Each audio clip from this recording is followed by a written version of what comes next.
Perguntas. Bom, pessoal, bem-vindo ao Quinta Potência de hoje, dia 9 de dezembro de 2021. Vou ter o prazer de receber o Mauro Muniz para falar sobre a relação entre a disfunção erétil e os exercícios físicos. A gente sabe muito bem da importância da atividade física para a saúde, que está diretamente relacionada com a qualidade de vida e reduz dramaticamente os fatores de risco para as doenças cardiovasculares, para a diabetes, para o colesterol elevado, para o aumento do peso, para a hipertensão arterial e até para problemas emocionais, né? A atividade física pode ser feita de várias formas diferentes, seja em caminhadas, piscinas, gramados, tatames, academias, em diferentes graus de frequência e de intensidade. Em contrapartida, tudo que faz bem ao coração faz bem ao pênis também, e vice-versa. A atividade física acaba por beneficiar diretamente os mecanismos de ereção, desde a excitação, o aumento da testosterona, da libido, passando por uma melhora da performance durante o ato sexual, melhora do orgasmo e da ejaculação e a melhora do sono reparador ao final. Mas sobre tudo isso e muito mais, o nosso querido Mauro Muniz tem bastante coisa para falar. Né, Mauro? Vamos lá. Compartilhe a sua tela e vamos começar.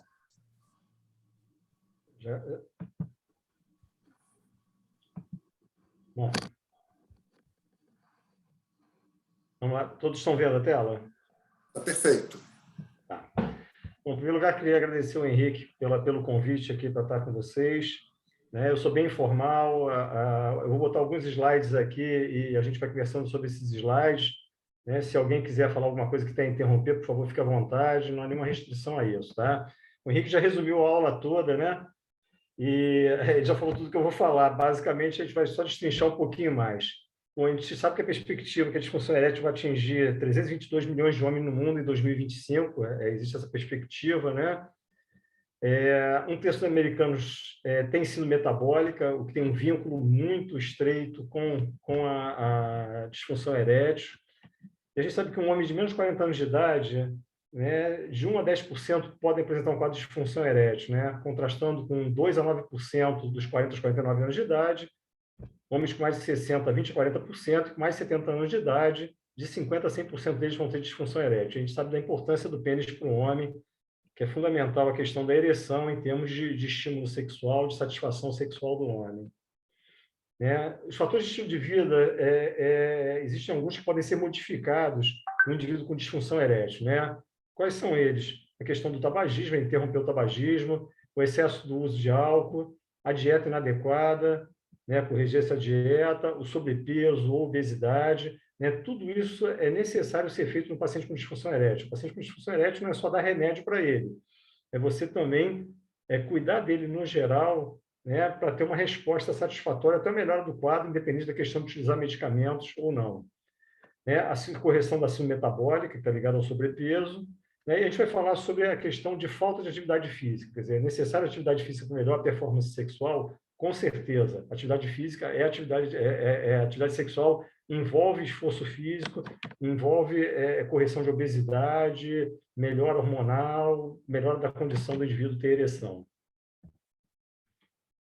Então, no estilo de vida e disfunção erétil, a gente vai abordar tanto a questão da inatividade física, obesidade, dieta inadequada, tabagismo, porque a gente sabe que tudo isso vai gerar uma inflamação de baixo grau, causando disfunção endotelial, gerando hipogonadismo, redução de óxido nítrico e, em última instância, levando a disfunção erétil, ou seja, a correção de tudo isso pode reverter esse processo inexorável para a perda da capacidade de ereção. A American Heart Association mostra esse slide aqui no site dela, mostrando que o exercício físico regular tem um efeito anti-aterosclerótico, antiarrítmico, anti-isquêmico, antitrombótico e psicológico. Diminui a depressão do indivíduo, reduz estresse. Quando ele é feito em grupo, ou até individual, uma corrida mesmo, que é uma coisa que eu gosto de fazer, a corrida, você vê outras pessoas correndo, existe um suporte social, uma ajuda social da presença de outras pessoas junto a você. Então, melhora o perfil lipídico do indivíduo, aumenta a HDL, reduz o LDL, diminui a gordura corporal, melhora a sensibilidade à insulina, reduz o processo inflamatório sistêmico desses indivíduos, com síndrome metabólica, diminui a frequência cardíaca, com isso aumenta o tônus vagal, diminui a atividade simpática, diminui o risco do paciente vir apresentar arritmia, né? Melhora a demanda de oxigênio pelo miocárdio, melhora o fluxo arterial coronariano, reduz a disfunção endotelial da coronária, aumenta a concentração de cálcio coronariano, que vai proteger esse indivíduo, aumenta o óxido nítrico, né? Diminui também a aderência de plaquetas, aumenta a fibrinólise, reduz fibrinogênio, diminui a viscosidade cardíaca. Então, quer dizer, a atividade física reconhecidamente é um fator importante para diminuir a chance do indivíduo ter doença endotelial, que está relacionada tanto à doença coronariana ou aterosclerótica e à disfunção erétil. E aqui, nesse trabalho aqui da Circulation, né, mostrando que em indivíduos, de acordo com quanto mais intensa é a atividade física, né, melhor a sua condição cardiorrespiratória, tá? Então, assim, você tem um básico que você pode fazer de exercício físico, eu vou falar sobre isso no final, mas quanto maior o percentual de esforço que você faz, maior o benefício que você tem, sempre tomando cuidado para não virar para o overtraining, né? Que é o exagero do treinamento, que pode também gerar doença e gerar lesão no indivíduo. E dos fatores de risco da disfunção erétil, né? Isso aqui da EAU, mostrando que a questão do tabagismo, principalmente a vasculogênia, que é a principal causa de disfunção erétil, a falta de exercício físico, que é o que a gente está tentando falar aqui para vocês, obesidade, doença cardiovascular, diabetes, hiperlipidemia e as cirurgias e radioterapias pélvicas, levando a lesão vascular também, além da lesão neurogênica. Né? E aqui a abordagem em relação ao exercício físico. E a própria EAU, ela põe nas suas recomendações, né, que você, nessa abordagem global do paciente, promova mudanças de estilo de vida do indivíduo. Né? E aí entra o exercício físico. Aqui nesse outro trabalho, usando o IEF, né, num grupo de homens que foram obesos, né, eles pegaram 2 grupos de homens obesos, num deles foi feito um suporte individualizado para esses homens, com nutricionista, professor de educação física, médico. Mensalmente eles se reuniam, estabeleciam metas, né, e um outro grupo de homens, a outra metade do grupo de homens, recebiam só folhetos com instruções sobre alimentação, sobre fazer exercício, e aqui mostrando, né, nítido o crescimento da melhora desses homens que tiveram uma orientação personalizada. Então, mostrando a importância de você, quando faz essa abordagem do homem para tentar mudar o estilo de vida dele, inclusive com exercícios físicos, você consegue uma resposta maior em termos de melhora do quadro sexual desses homens. Aqui é um outro trabalhinho mostrando a utilização de marcadores de aterosclerose em homens com exercício físico e sem exercício físico, tá? E aqui comparando em relação ao grau de atividade física. Quanto mais atividade física, maior esse benefício.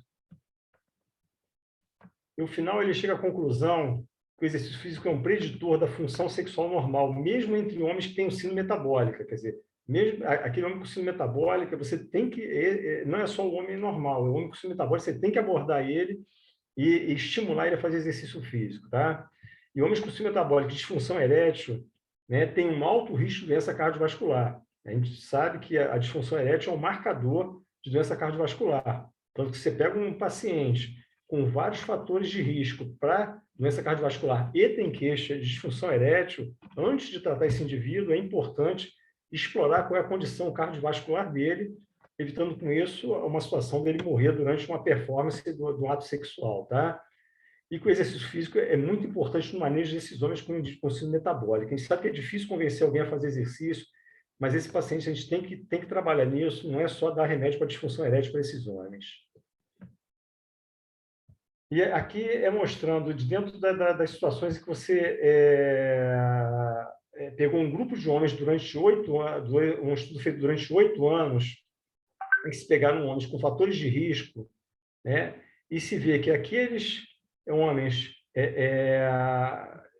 que vão evoluir dentro desses fatores de risco de doença cardiovascular, né? O sedentarismo é um fator bastante importante, né? Aqueles homens que não fazem exercício físico, você tem uma queda, uma presença muito grande de disfunção erétil no futuro, né? Se você não modificar esse hábito dele.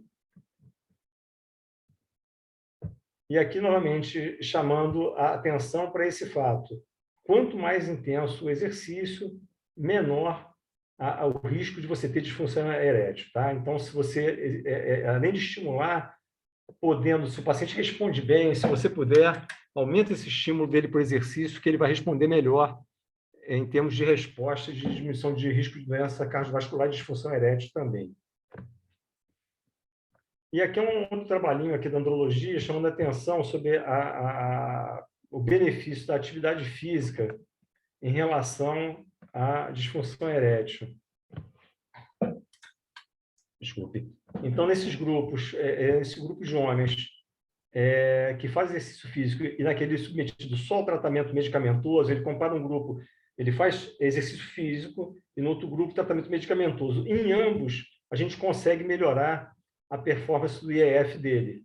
Óbvio que com a droga você tem até um pouco maior, mas não é tão significativo essa diferença. Então, ele mostra que talvez seja interessante você juntar a utilização da droga também junto com a atividade física para obter uma boa resposta.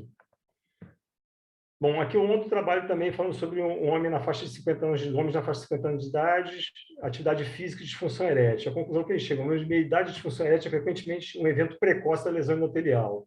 Na prática clínica, é recomendável associar atividade física, dieta e uso de drogas orais para atingir melhores resultados terapêuticos, né? E considerar as possíveis alterações hormonais que podem ser provocadas pela atividade física. E aqui, exatamente mostrando isso, indivíduos que fazem exercício físico, né, indivíduos obesos que fazem exercício físicos, conseguem emagrecimento, a gente nota nitidamente aqui um benefício, né, favorecendo a atividade física. Quer dizer, o resultado é melhor nesses homens, né, que fazem exercício e conseguem emagrecer, então mostrando que é significativo o nível de aumento hormonal que eles vão ter com atividade física. O nível de testosterona é altamente maior do que sem atividade física. A gente sabe que a atividade física é necessária para ter uma relação sexual. Ela, antes do orgasmo, é de 2 a 3 METs. MET, para quem não lembra disso, é quando você está sentado parado, o gasto de consumo energético que você tem é o equivalente a 1 MET. E daí você faz multiplicadores de acordo com o tipo de atividade. Por exemplo, a bicicleta, ciclismo, 6 a 7 metros que você vai gastar, dependendo da intensidade que você está fazendo. Tá? Então, numa relação sexual, você tem esse tipo de consumo e com 3 a 4 metros na hora do orgasmo, em que é uma intensidade maior de esforço. E qual é a segurança, então, né, qual é o risco do nosso paciente morrer durante a atividade física? A gente dá um medicamento para o paciente ter ereção, esse paciente tem ereção, vai se envolver numa atividade física, e qual é o risco dele morrer durante a atividade física? Então, nesse trabalho aqui, eles avaliaram necrópsias, ou necropsias, né, de 1972 a 1998, um total de quase 27 mil, e ocorreram 48 mortes durante a atividade sexual, 0,18%. A idade média dos indivíduos que morreram de 60 a 66 anos. Infarto em 12 e um reinfarto em 13 desses indivíduos, desses 48 mortos. Em 75% dos casos, esses homens estavam tendo relações extraconjugais. Eu tentei achar um trabalho que eu li alguns anos atrás, mostrando que naquele consumo de MET da atividade sexual, nas relações extraconjugais, a estimativa é que se gaste o dobro, o esforço seja o dobro que você está exercendo uma atividade extraconjugal. Então, essas mortes acontecem com mais frequência em situações de atividades extraconjugais. Mauro, será que desse grupo aí não tem alguns incluídos que estariam usando um inibidor da fosfodiesterase durante o ato sexual extraconjugal? Eu acredito que não completamente, porque você vê, tiveram coleta até 98, né? Foi exatamente, aliás, quando foi lançado o Viagra. Tem razão. Então, assim, a não ser que algum deles estivesse envolvido na parte experimental, mas senão não estavam, não. Aqui é um trabalho também de 96, quer dizer, também é pré-Viagra, 900 sobreviventes de infarto agudo do miocárdio, 3% deles foram após atividade sexual. Tá? Aqui é um outro trabalho também de 63, bem antigo, mostrando... Ih, rapaz, desculpa, peraí. Eu bati com o dedo aqui. Mostrando 0,8% de mortes pós-atividade sexual. Esse também, de 56 a 76, de 1.722 necropsias, 30 mortes após atividade sexual, 1,7%. E 23 dessas 30 mortes em contato extraconjugal. Tá? Então, eu chamo a atenção disso porque, assim, pelo menos na minha prática, quando eu dou medicamento para o paciente com disfunção erétil, eu sempre pergunto qual é a intenção de utilização dele. É para utilizar com a parceira dele habitual, é para utilizar com uma parceira que seja da mesma faixa etária dele, ou para utilizar com uma parceira mais jovem, uma relação extraconjugal. E sempre chama a atenção dele que, se for com uma situação extraconjugal ou com uma parceira mais jovem, ele lembrar da idade dele, tentar limitar esse tempo de atividade, para evitar dele se empolgar e prolongar a atividade, embora o risco seja muito pequeno de morte, né? Obviamente, uma situação desagradável. Inclusive, em um desses trabalhos, eles comentam que talvez até exista uma subnotificação, já que uma morte durante a atividade sexual envolve um certo constrangimento para a família e nem sempre a família comunica que realmente a morte foi ligada à atividade sexual. Parece que é muito seguro você, para a sua sobrevivência, ter uma atividade sexual fora do casamento, né? Porque enquanto você estiver tendo uma atividade sexual fora do casamento, você está com um índice muito baixo de morrer. Exatamente, aumenta o seu risco, né? Não é que não possa acontecer, mas é o que eu estou dizendo, né? Muitas vezes um homem mais velho com uma mulher mais jovem, o medicamento fornece ereção e ele prolonga o ato, prolonga o ato, prolonga o ato, e às vezes é um esforço exagerado para a condição cardiorrespiratória dele, né? Eu vou morrer assim. O risco é bem pequeno, né? De morte na atividade sexual. Esse aqui é um trabalho também bem antigo, de 95, que eu acho bem interessante, que eles pegaram homens que tiveram atividades sexuais monitorados e eles viram que 7% deles tinham isquemia sintomática, ou seja, sentiram algum desconforto respiratório, alguma dor precordial durante a atividade sexual. Mas 24% tiveram alteração eletrocardiográfica sem terem sintomas.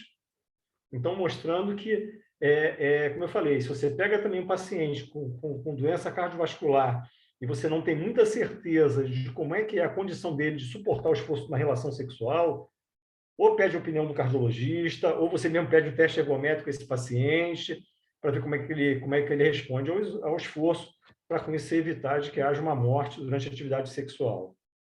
Eu não sei se algum de vocês já teve algum paciente que morreu durante a atividade sexual, eu nunca tive nenhum caso da minha clínica, pelo menos que eu tenha sido informado sobre isso.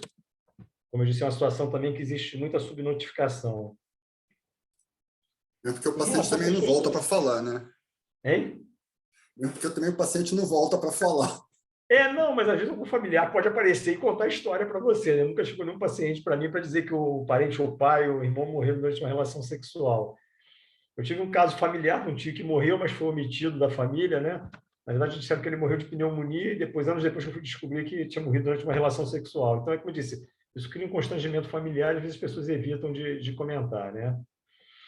Em relação a observações em relação à testosterona em esportes, né, a testosterona se eleva transitoriamente após exercícios aeróbicos ou mesmo exercícios de resistência. Exercícios com peso também levam a uma elevação da testosterona.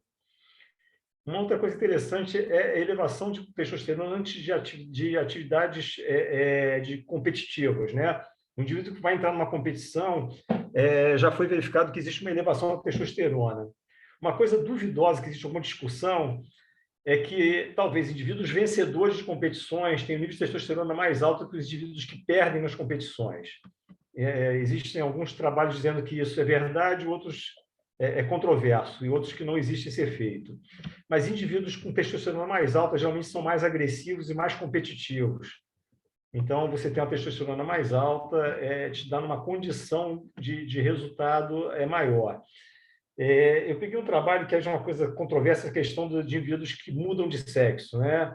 Que isso dá uma confusão danada, porque nessa mudança sexual, um indivíduo fisiologicamente é homem, então a massa muscular dele é maior do que a massa muscular de uma mulher, e, consequentemente, ele pode ter alguma vantagem em termos de uma competição de alto nível.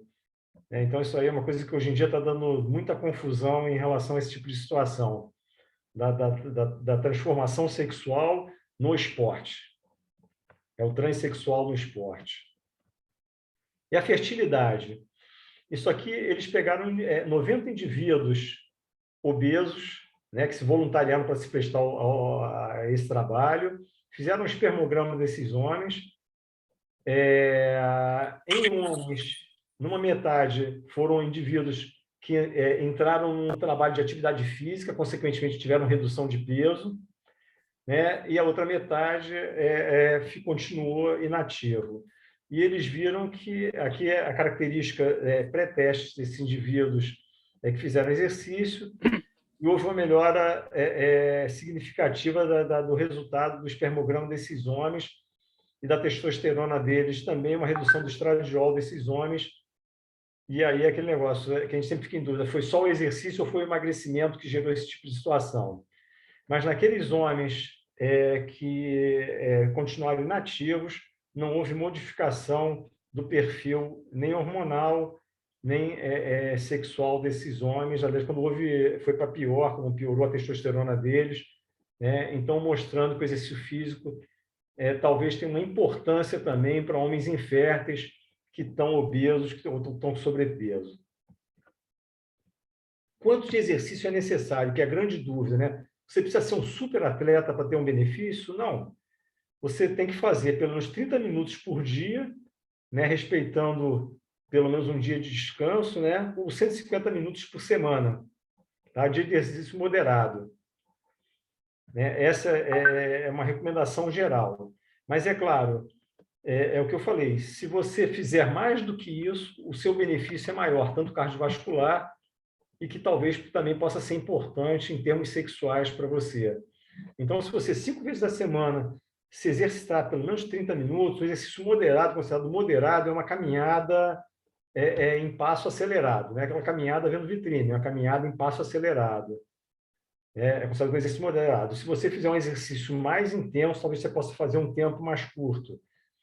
Mas, de qualquer maneira, é o que fala aqui embaixo, nesse outro trabalho, 75 minutos de exercício vigoroso. Exercício vigoroso é corrida, é pedalar, é nadar com intensidade maior, ou seja, não precisa de tempo, é aquele negócio que a gente não tem tempo, que o paciente sempre alega que não tem tempo, é questão de você convencê-lo de que é uma coisa necessária e útil para ele, porque normalmente o paciente procura o mais fácil. O mais fácil é passar um inibidor de fosfodiesterase, para ele é muito mais confortável. Mas é importante a gente incentivar esse exercício para ele.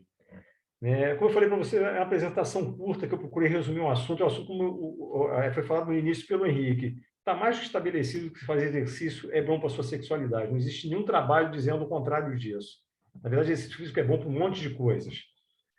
Para a prevenção de câncer, para melhor resultado de evolução de câncer, trabalhos mostrando que pacientes com câncer de próstata se exercitam, vivem mais do que aqueles com câncer de próstata que não se exercitam.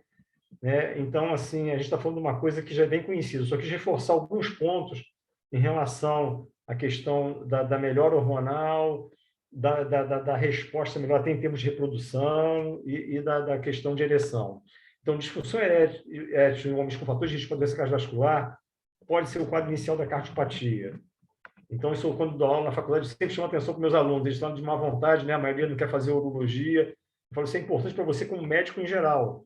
Chegou um paciente gordinho, cuida mal da sua hipertensão, cuida mal do seu diabetes, tabagista, com disfunção erétil, não é só prescrever inibidor de fosfodiesterase, que aí você acaba matando ele do tratamento.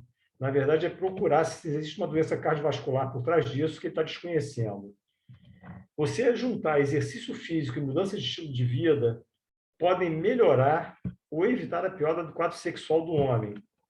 Isso é uma outra discussão. Uma vez eu cheguei para o paciente para tentar convencê-lo a parar de fumar, falei, olha, primeira coisa, não adianta tratar sua disfunção erétil se eu não parar de fumar. Aí ele perguntou para mim, o senhor garante que eu parando de fumar eu volto ao normal? Eu cheguei, meu amigo, o senhor fuma há 30 anos. O senhor vai parar de fumar para não piorar, né? Porque não tem como melhorar depois de 30 anos de tabagismo.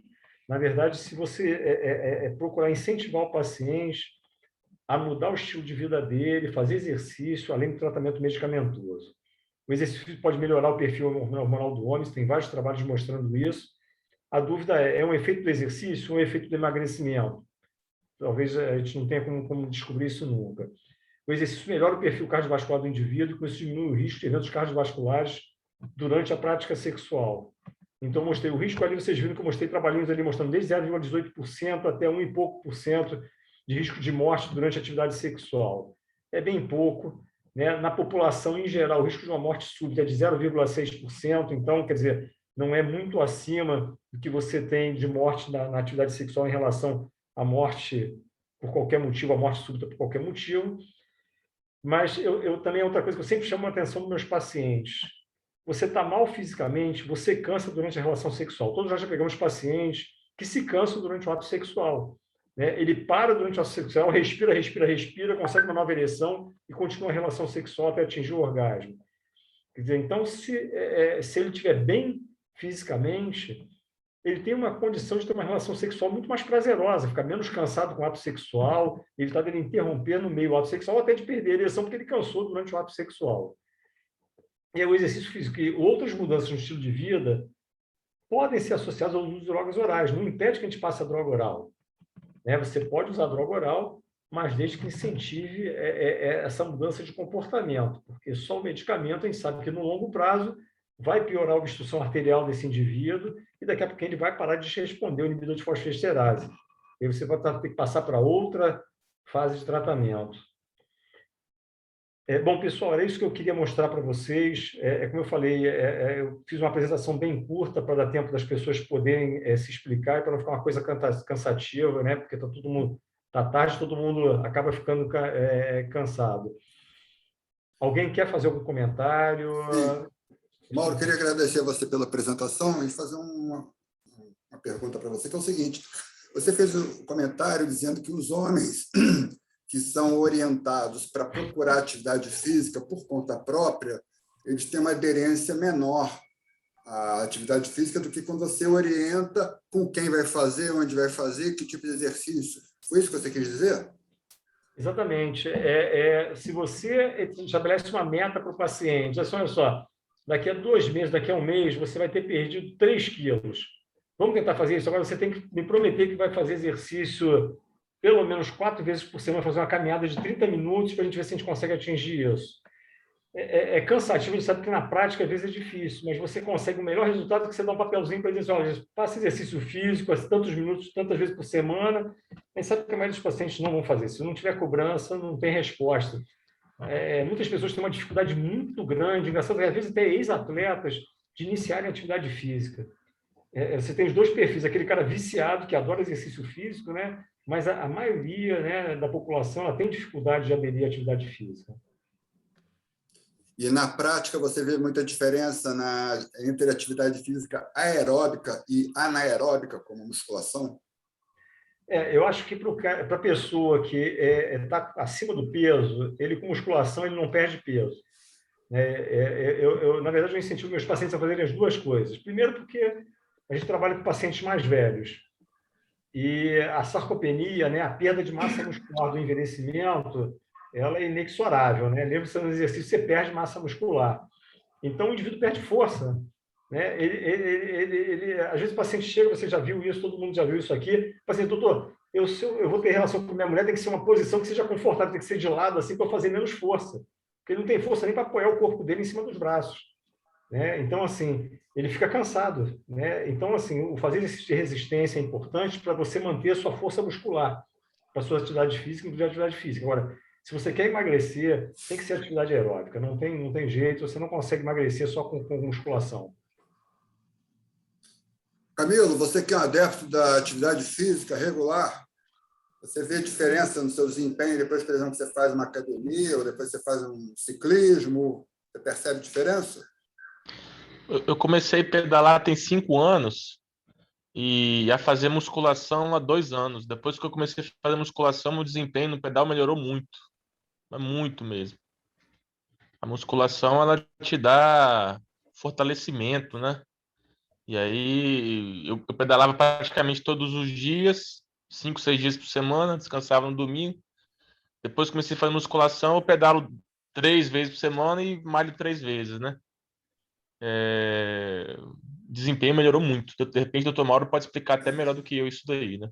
Não, com certeza, Camilo, aumentou tua força muscular, né? Ajuda muito. E além disso, protege sua articulação, né? Porque o grande problema Sim. também de você fazer uma atividade aeróbica, né? Seja pedalar, correr, é que se a sua musculatura está frágil, aumenta o risco de você ter uma lesão. Então, quando você faz a musculação, você até protege sua articulação do joelho, do tornozelo, fica mais protegido, o risco de lesão é menor. Às vezes, quando eu pego um paciente E- assim, desculpa, pode falar. Não, não, pode concluir, doutor Mauro. Eu que tenho que interromper. Por exemplo, paciente gordinho chega no consultório, eu não incentivo ele a sair correndo pelo meio da rua. Eu mando ele fazer musculação e começar a caminhar, porque senão ele vai arrebentar o joelho. Se ele for tentar correr, ele vai correr o primeiro quilômetro, o segundo ele arrebentou lá o joelho dele, lá fez alguma lesão do joelho, porque ele não tem força para equilibrar o joelho dele, ele pesado daquele jeito e sem força muscular para segurar o joelho, né? A gente às vezes pega homens mais velhos, o cara joga pelada, joga futebol uma vez ou outra. Eu falo, cara, tem que fazer musculação, senão você vai se machucar. É necessário. Você é mais jovem, mas quando você fica mais velho, você tem que fazer musculação para ter condição de fazer o exercício. É isso daí. Eu não gosto de fazer musculação, eu não gosto. Eu realmente eu gosto de ar livre. Gosto de correr, de pedalar, mas eu acabo fazendo por tudo isso que a gente vem conversando aí. E eu sinto muito melhor hoje, intercalando as duas coisas, né? Eu corro há mais de 40 anos, faço musculação há uns 20 e poucos anos. Né? Nunca tive nenhuma lesão de joelho, nunca tive nenhuma lesão de tornozelo. Entende? E corro assim, maratona eu nunca quis correr, porque eu acho que é muito sacrifício, mas já corri meia maratona, nunca me lesionei, nunca tive nenhuma lesão. Eu acho que a musculação é um ponto importante para isso, sabe? É base, dá o bem-estar, né? Dá o fortalecimento, né? É. Pode ir. Mauro, parabéns pela aula, tá? Foi maravilhosa, abriu o leque de visão. Eu queria fazer duas perguntas. A primeira, o senhor falou que tem que fazer 30 minutos por dia, 150 minutos por semana, essas coisas todas. Mas pode ser 2 vezes por semana, ou 3 vezes por semana, sequencial, por exemplo, hoje, amanhã e depois? Ou tem que ser alternado essa atividade física? Isso é uma pergunta. Tá. Eu vi uma palestra de uma geriatra, que ela fala, é uma geriatra famosa em São Paulo. Eu vi uma live dela falando assim, que de 10 homens acima de 75 anos, apenas um vai dar trabalho, que morre como pássaro, né? Morre como passarinho. E esse é abençoado, o resto vai dar muito trabalho. Então, morrer numa atividade física depois de 75 anos é maravilhoso, né? Com certeza, principalmente na relação sexual, é uma morte gloriosa, por isso eu acho que não deve ser omitido pela família, de qualquer maneira acontece, né? Mas quando é exercício físico, né? Assim, eu não sou professor de educação física, né? Eu sou urologista, né? Mas de qualquer maneira eu leio bastante sobre isso, porque eu gosto do assunto, até porque eu gosto de fazer exercício. E a recomendação, assim, para você ter benefício da atividade aeróbica, né, ou de qualquer exercício, porque a musculação você tem também alguma coisa aeróbica, é pouca coisa, mas tem. É que você faça pelo menos 5 vezes por semana. Eu tenho insistido para meus pacientes se exercitarem pelo menos 5 dias da semana. A questão de alternar, eu, por exemplo, eu alterno musculação com corrida. Né? E a gente no início você estava ouvindo lá, está falando que eu jogo polo aquático também, quer dizer, na verdade eu tenho jogado pouco, eu jogo uma vez por semana, então eu considero como meu dia aeróbico, eu nado e jogo polo aquático, é meu dia aeróbico também. Né? E a musculação, você não deve trabalhar a mesma massa muscular diariamente, deve alternar isso, para poupar aquela massa muscular, dá tempo dela se recuperar. Então, isso, o professor de educação física, às vezes, ele alterna, você faz peitoral e tríceps um dia, e faz bíceps e dorso no outro, para deixar a musculatura se recuperar, para não lesionar demais a musculatura. Mas, assim, sempre que eu vi sobre isso, é que a recomendação é que você faça pelo menos 5 dias para ter um benefício, tanto de perda de peso, quanto de melhora de condição cardiorrespiratória. Eu, como gosto muito, às vezes eu me empolgo, às vezes eu faço até 7 dias por semana, que não é legal, porque a gente deixar um dia para se recuperar. Mas é que não, eu me perco na contagem, porque como todo médico, óbvio que eu não consigo dar uma regularidade certíssima. Essa semana tive uma complicação no paciente, está o caos. Estou há 3 dias sem fazer nada, já estou enlouquecido, há 3 dias sem conseguir fazer nada, porque estou tendo que levantar cedo para ver o paciente no hospital, então me atrapalhou. Mas o negócio é você não perder a empolgação de fazer. Fiquei esses 3 dias sem fazer, não tem problema, eu faço. Porque isso também o paciente desanima às vezes. Ele começa a fazer, aí um dia ele não pode ir na academia, e pagou a academia, não foi uma semana. Eu falo, meu amigo, mesmo que você não vá, vai no outro. Vai alternando, é importante você se manter ativo, né? Eu acho que sempre vai ser útil para o indivíduo. Mal pensar outra coisa. Aquele pessoal que faz pedalada, longas distâncias, às vezes em trilha, às vezes vem ao consultório se queixando de dificuldade de ereção. Você vê uma relação direta de uma coisa com a outra? Eu nunca peguei, não, Henrique. Eu não vejo isso, não. O que eu tenho muito, assim, vejo muito. Vejo eventualmente esse pessoal que faz ciclismo de longa distância, né? Com aquelas... fazendo prostatite, né? Com queixa. Aí eu mando adequar o banco, trocar o banco, e aí eles colocam aquele banco que é vazado no meio, né? Porque, às vezes... E com isso, muitas vezes, melhoram a questão da prostatite. Mas disfunção erétil, nunca peguei ninguém, não. A gente sabe que tem a questão de lesão do nervo pudendo, dependendo do apoio que está sendo feito no períneo. Você tem pego isso? Você tem pego situações desse tipo? Eu tenho paciente que falou uma vez comigo, eu acho que eu estou com dificuldade de ereção porque eu pedalo muito, faço distâncias muito longas, fico muito tempo sentado no selim. Fiquei meio na dúvida se poderia ser ou não. Eu pedalo, não sei se alguém pedala, eu pedalo tem mais de 5 anos e pelo menos uma vez por mês eu pedalo mais de 100 quilômetros. Eu vou falar minha experiência pessoal. Quanto mais eu pedalo, melhor tá a minha ereção. Vou logo falando para vocês, tá? Pedalar é uma ciência.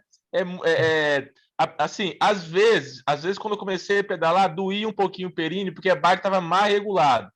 Mas a bicicleta é igual sapato, tem que ser o tamanho ideal para cada um e ela tem que estar bem regulada. A altura do cilim, a distância entre o cilim e a barra, que é aqui na frente. Então, assim, o cavalo, que é a altura da crista helica até o chão, é uma ciência, assim, pedalar. Então, assim, você pode ter certeza que... E eu assim, além de eu pedalar assim, eu conheço muita gente que pedala, assim.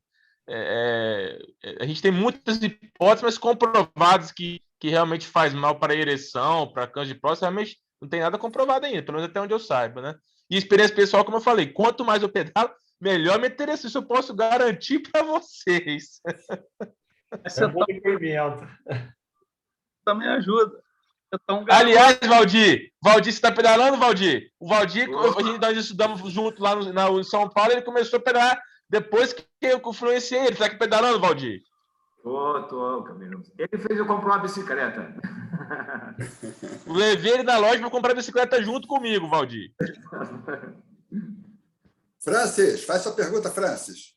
Não, muito boa apresentação aí do Mauro, excelente. Mas teve uma vez que um colega estava fazendo uma apresentação sobre isso, ele comentou que o excesso ali comprime um pouco os nervos ali e interferiria, sim, na disfunção sexual. Eu tenho tido alguns pacientes que reclamam. Aí eu mando adequar o cilim, quando o Mauro falou, entendeu? Agora, eu acho que, né, carece ainda de mais observações, né? Porque que tem um trauma ali, tem, né? Camilo está falando que eu não afeta nada, mas Camilo é muito jovem, tem que ver nos mais velhos, né? Ô, Franz! Fazer uma observação. Conheci seu sobrinho aqui, o Thiago, hein? Menino muito bom. Né? Esse pessoal que tinha pedalando, tinha reclamando, fala que eles têm uma coisa chamada Bike Fit. Eles fazem o Bike Fit que resolve esse problema deles aí. E parar de economizar no cilindro, comprar um cilindro bom aí que pronto, tá resolvido. Pois é, adequar o cilindro. É isso aí. Hein, Camilo, mas dá um apoio, meu sobrinho aí, ele é muito especial, sim. Beleza. E... Francisco, mas eu também tenho a mesma experiência que você. O que eu pego mais é paciente queixando de dor perineal e, às vezes, com sintoma urinário mesmo, né? Assim, sintoma urinário. O cara faz polaciúria, disúria, e, às vezes, com essa adequação do banco mesmo, muitos melhoram. Tem o banco, a adequação do banco e o short, né? A bermuda que eles usam, almofadada, também ajuda, né? Não, isso aí vocês já usam sempre, né? Mas às vezes realmente machuca ali o períneo que eu vi prostatite. Disfunção erétil nunca tive ninguém queixando de não. Muito pelo contrário. Geralmente pessoas com performance física geralmente têm um bom desempenho sexual, né? É pouco comum você pegar um homem que tem atividade física e tenha queixas sexuais. A bicicleta só machuca se ela estiver mais regulada. Se ela estiver bem regulada, mesmo o cilindro de má qualidade não machuca. É mesmo?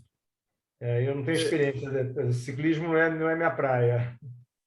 Ô, Mauro, fugindo um pouquinho do tema, é o seguinte, às vezes a gente vê entrevistas de jogador de futebol falando que antes do jogo ele procura ejacular para melhorar o desempenho. Outros falam que não, fico 2 dias sem ejacular, isso melhora o meu desempenho. Na prática, você já ouviu falar uma coisa sobre isso? Não, né? Tem Uma interferência vez o nenhuma. depoimento do Pelé, que ele dizia que não transava na véspera, não, que piorava o desempenho dele, né? Se a gente considerar que quando você ejacula, você tem um relaxamento muscular geral, eu acho que pioraria o desempenho, porque, na verdade, na atividade física, você está naquela, digamos assim, naquele grau de excitação muito grande, né? Eu acho que se você ficar relaxadão, piora o seu desempenho, né? Se você provoca um relaxamento muscular grande, como acontece depois do orgasmo. Mas eu nunca vi nenhum trabalho, nada sobre isso, referindo resultados diferentes, não. Eu achei interessante esses trabalhos que eu peguei agora sobre essa questão do aumento transitório da testosterona antes da atividade física, né? após a atividade física, dessa questão da competição gerando aumento de testosterona e melhor desempenho quem tem testosterona mais alta. Mas, qualquer maneira, testosterona é doping, né? Tanto que repor testosterona melhora, aumenta a massa muscular e melhora o desempenho físico. Talvez até porque aumente a agressividade do competidor também, né? Uma coisa que a gente vê na prática é a enorme dificuldade que a gente tem de convencer muitos pacientes que já nos chegam numa idade mais avançada um pouco, de começar a fazer atividade física depois de 50, 60 anos, né? Difícil pra caramba, cara. É muito difícil. E são os pacientes que mais precisam, né? Mas é meio uma luta em glória, sabe? Que eu insisto com todos os pacientes, é difícil. Poucos realmente aderem. É muito difícil convencer alguém a fazer exercício. É Porque é uma apenas. mudança de vida radical, praticamente, né? Porque a maioria deles nunca fez nada na vida, né? E, de repente, você chegar com o cara de 60 anos e falar, não, você agora tem que fazer academia, ou tem que fazer isso, fazer aquilo. O cara nunca fez quando era jovem, agora com mais idade ele vai fazer mesmo, né? Eu tenho usado uma frase que um paciente falou para mim no outro dia que eu achei interessante. Ele disse que ia fazer exercício físico porque ele nunca viu nenhum velho gordo. Os gordos morrem mais cedo, entendeu? Então, pode ser uma maneira de incentivar os gordinhos a fazer exercício. É um jeito dele viver mais tempo, né? Eu falei essa frase hoje para um paciente. Você não vê velho gordo. Agora, outra coisa. Fazer qualquer atividade física é melhor do que não fazer nada? Com certeza. Não tem tempo para fazer exercício regular, vai a pé para o consultório, anda um pouco mais, sobe de escada no prédio, entendeu? Isso tem vários trabalhos mostrando que você não precisa ser um super atleta. É claro, quanto mais você se exercita, melhor o resultado que você obtém, óbvio. Tá? Agora, não quer dizer que se você fizer o mínimo, você não vai ter benefício. Tem benefício também. Vale a pena fazer. Doutor Mauro, Fale. depois que eu concluir, explica aquele negócio do match de novo, fazendo favor. Quando, por exemplo, você está deitado, parado aí, você tem um consumo metabólico mínimo, tá? que é o que você está parado. Qualquer atividade que você faça são múltiplos desses matches. Então, quando você vai teste ergométrico, que você já fez alguma vez, o cara falou, você atingiu não sei quantos matches. Aqui, de acordo, eu não sei assim como é que é a forma que eles calculam isso, mas de acordo com o grau de consumo, é o grau de consumo de oxigênio que você tem numa atividade física. Varia com peso. Então, assim, aí que se faz esse cálculo da quantidade dos matches, são os múltiplos da atividade básica, que é não fazer nada. A referência do basal, não entendi. Show. Isso, do metabolismo basal. E aí, quanto maior o esforço, por exemplo, numa corrida de um sprint de 100 metros, o cara pode atingir mais de 10 metros até no sprint desse, atinge muito mais do que isso. Tá? Porque é um gasto energético gigantesco para fazer isso. Então, tá bom. Mais uma pergunta aí, pessoal.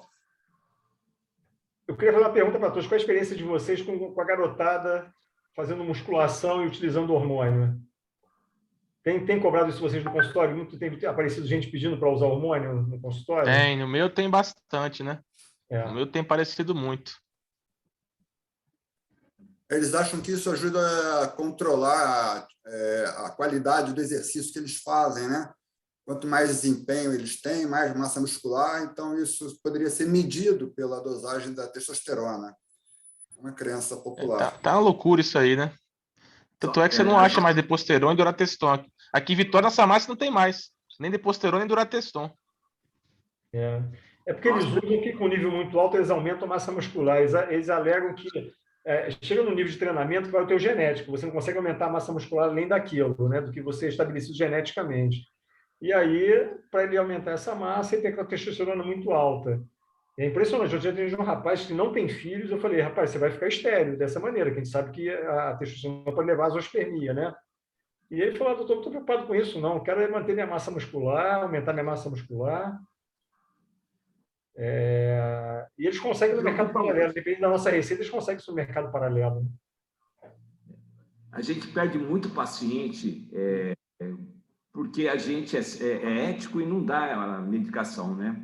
E muitos médicos hoje que é especialista em dar hormônio, não está nem aí, não está preocupado com o futuro. Hoje ele não se preocupa com o filho, mas amanhã ele vai se preocupar, né? E aí é tarde. Hoje em dia, os colegas nossos que fazem trabalho com envelhecimento, você sabe que muitos deles, qualquer paciente que chega ali, eles dão testosterona sem dano, de qualquer maneira, sem se preocupar com PSA, com próstata, com nada, e diz que o cara vai se sentir melhor e enche o cara de testosterona, né? De manipulação, né? De manipulação porque é por causa do vínculo com as farmácias de manipulação, né? Sem dúvida, sem dúvida. Mauro, eu li outro dia aí alguém falando sobre o tipo de grupamento muscular que poderia ajudar a melhorar mais a testosterona, talvez fazer exercício para coxa, membros inferiores, por ser um grupamento muscular grande, poderia ter uma melhora na manutenção, pelo menos, da testosterona daquele indivíduo. Nunca ouvi falar disso, não. Não vou falar disso, não. A questão do exercício, assim, sempre que eu encontrei sobre exercício ligado à subtestosterona, é principalmente ligado ao emagrecimento. Óbvio, diminui a gordura visceral do indivíduo, diminui a conversão de testosterona a estradiol, né, e aumenta a testosterona. Um tempo atrás eu tive um paciente que aquele barrigudão mesmo, síndrome metabólica típica, né, mais de 100 quilos, e eu fazia reposição hormonal para ele. Eu não sei se ele não fazia do jeito que eu mandava fazer, mas eu não conseguia subir a testosterona dele, sempre testosterona baixa. Ele fez uma bariátrica, perdeu 50 ou 60 quilos. Chegou lá no consultório, sentindo bem, isso anos depois, eu falei, vem cá, só para tirar minha dúvida, vamos dosar sua testosterona? O cara com testosterona totalmente normal. Quer dizer, o emagrecimento fez ele perder. Isso está mais que comprovado, né? Emagrecer é a melhor coisa para subir testosterona. Por redução da gordura, não por aumento de massa muscular, eu nunca vi nada, não. Agora, fazer uma pergunta aqui meio capciosa. Vamos lá. Você acha que a forma física do médico pode influenciar na decisão do paciente em seguir ou não a orientação? Henrique, eu não sei, rapaz, porque, assim, por exemplo, você sabe que eu gosto de fazer exercício, faço exercício, estou com peso adequado, eu tenho 1,80 m, peso 80 quilos, que está tudo certinho. E, então, assim, eu tenho liberdade de falar isso com meus pacientes. Eu falo assim, olha, eu estou falando, não é aquele cara gordão que está mandando você fazer uma coisa que ele não faz. Né? E mesmo assim, cara, é difícil conseguir convencer. Assim, poucos aderem, sabia? Mesmo assim, é claro, se eu não tivesse bem, aí então que seria impossível de acontecer, né? Mas a adesão é muito pequena do indivíduo mudar a condição. Parar de fumar já é difícil, né?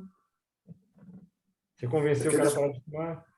Não é só fazer atividade física, tem que fazer alimentação adequada também, às vezes fazer reposição hormonal, fazer a complementação medicamentosa. Eu tento seduzi-lo com isso. Eu digo assim, olha, se você fizer exercício físico, você pode comer mais, não precisa fazer tanta dieta se você faz exercício físico, né?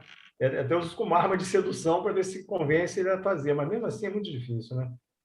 Doutor Mauro, as atividades físicas que o senhor faz, o senhor posta? Os seus pacientes vêm? Não, eu não posto nada, não tenho hábito, não. Eu tenho Instagram, mas não sei nem usar aquilo. Minha filha que põe algumas fotos lá, mas eu não posto nada, não. Eu coloco principalmente meus pedais, o doutor Henrique, a gente tá vendo aí, o que os pacientes falam é fascinante, assim. É mesmo? Eles veem, eu coloco meus pedais lá e falo, doutor Camilo, eu quero fazer isso daí. Eu acho que acaba estimulando, entendeu? Boa ideia. Eu nunca pensei em fazer isso, não, mas é uma boa ideia. Obrigado, Camilo. Eu tenho essa experiência. O paciente vai no meu consultório, ele segue minha rede social, eu faço muita rede social. Ele vê os locais que eu pedalo, como eu faço, e ele fala, eu quero fazer isso daí, eu quero fazer outra coisa, eu quero nesse lugar. Não é só o que a gente fala no consultório, né? Porque ele está vendo o que a gente está fazendo também, né? Isso tem um efeito... eu estou percebendo isso na minha prática, comecei a fazer rede social tem 1 ano, mais ou menos, é fascinante. O paciente gosta muito. Influencia de forma positiva. Influencia de forma positiva a decisão do paciente, né, Camilo? Sem dúvida nenhuma, sem dúvida nenhuma. Eu não trabalho rede social, mas é uma coisa interessante isso. Então tá bom, pessoal. Mauro, muitíssimo obrigado pela sua participação, pela sua presença, pelo seu tempo dedicado a preparar a aula, pelo seu tempo... Brasília, quem vai abrir? Oi? Brasília, quem é que vai? Eu vou. Brasília, quem vai? Então, eu também vou. Vai, fala. E eu vou para Brasília também, o doutor Mauro falou que vai, né? Vamos lá, estou lá também na Brasília, se Deus quiser. Sábado à noite estou indo para lá. É isso aí. Pessoal, um abraço a todos. É isso. Um ótimo final de semana. Obrigado, E semana que vem André, acho que ainda tem mais. Um abraço, No final do ano ainda tem mais. Um abraço. E a partir de amanhã vai estar gravado no YouTube. Eu vou passar o link para todo mundo. Maurinho, Valeu. muitíssimo obrigado. Foi um prazer ter você com a gente hoje aqui. Também, Um abraço a obrigado. todos. Boa noite. Tchau, boa noite. Valeu, Mauro.